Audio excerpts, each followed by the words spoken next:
carità ha animato quegli uomini che sono andati fino al santuario della Guardia a invocare la grazia di Maria. Anche questa carità è da riscoprire per viverla. Riscoprire la fede autentica, quella che ha mosso l'azione di una comunità che nel 1854 salì al santuario di Montefigonia per chiedere a Maria di essere preservata dalla peste, ma anche la carità vera che mette al centro l'altro, sull'esempio della tenerezza di Maria. E l'invito che Monsignor Tanasini ha fatto ai fedeli di Gattorna, realtà in festa per la patrona Nostra Signora della Guardia. Nel 165 anniversario del miracolo, il Vescovo ha chiesto di ritrovare la fede e la carità che mossero i fedeli di allora per metterli in pratica anche oggi.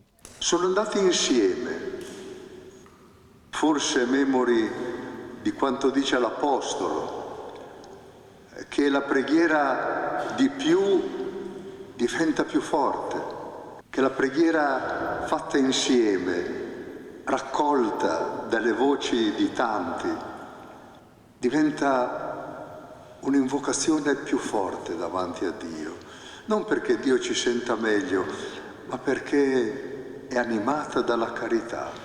Una festa radicata nella comunità di Gattorna, quella in onore di Nostra Signora della Guardia, tanti fedeli delle parrocchie vicine che si uniscono ai diversi momenti di preghiera, un affidarsi all'esempio di Maria che è stato ribadito anche dal parroco. Quella fede che muove Maria ad andare alla cugina Elisabetta e muove Maria a seguire il proprio figlio fin sotto la croce, a stare con gli apostoli.